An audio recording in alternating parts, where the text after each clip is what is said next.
বাংলাদেশের রাজনীতিতে বিএনপির ভারত বিরোধী অবস্থান আরও বেশি দৃঢ় হচ্ছে।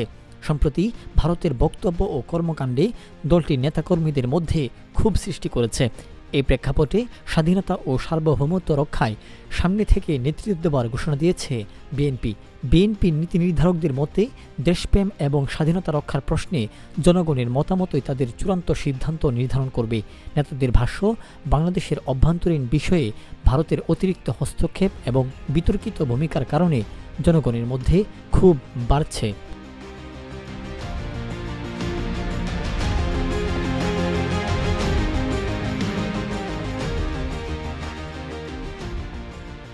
সম্প্রতি বিএনপির অঙ্গ ও সহযোগী সংগঠনগুলো ভারত বিরোধী বিভিন্ন কর্মসূচি হাতে নিয়েছে।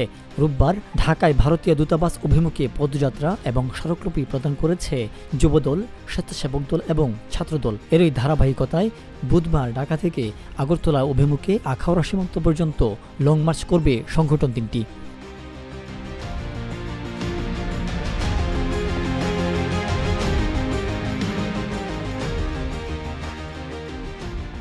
লং মার্চে ব্যাপক অংশগ্রহণের প্রস্তুতি চলছে। যুবদলের সভাপতি আব্দুল মোনায়েম মুন্না এক সংবাদ সম্মেলনে বলেছেন, শেখ হাসিনা পতনের পর ভারত তাদের ভূমিকা বদলায়নি, বরং বাংলাদেশ বিরোধী প্রচারণা এবং অভ্যন্তরীণ বিষয়ে হস্তক্ষেপ বাড়িয়েছে। বিএনপি নেতাদের মতে ভারতের গণমাধ্যম এবং রাজনৈতিক নেতাদের সাম্প্রতিক উস্কানিমূলক বক্তব্য বাংলাদেশের অভ্যন্তরীণ বিষয়ে অস্থিতিশীলতা তৈরি করছে। হিন্দু সম্প্রদায়কে কেন্দ্র করে যে উত্তেজনা সৃষ্টি হয়েছে তা পরিকল্পিত এবং ভারতের সমর্থনে পরিচালিত হচ্ছে বলেও অভিযোগ করেছে বিএনপি।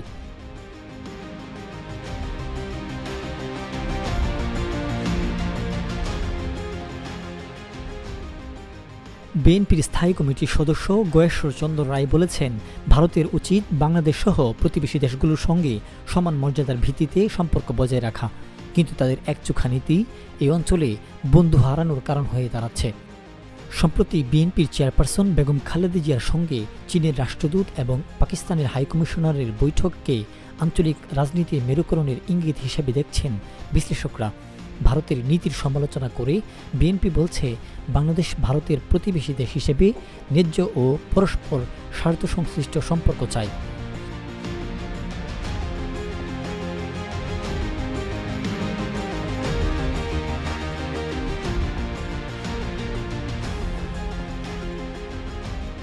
বিএনপি স্পষ্ট করে জানিয়েছে, ভারতের সঙ্গে বন্ধুত্বপূর্ণ সম্পর্ক চায় তারা, তবে কোনো প্রভুত্ব নয়। বিএনপির অঙ্গ সংগঠনের সাম্প্রতিক কর্মসূচি এবং লং মার্চের মাধ্যমে দলটি দুই দেশের জনগণের মধ্যে সুষম সম্পর্কের বার্তা দিতে চায়। ভারতের হস্তক্ষেপ ও বিতর্কিত কার্যক্রমের বিরুদ্ধে শক্ত অবস্থান নিয়ে বিএনপি দাবি করছে, বাংলাদেশ একটি স্বাধীন ও সার্বভৌম দেশ। এ বিষয়ে জনগণের আকাঙ্ক্ষার বিপরীতে ভারতের কোনো ভূমিকা মেনে নেওয়া হবে না।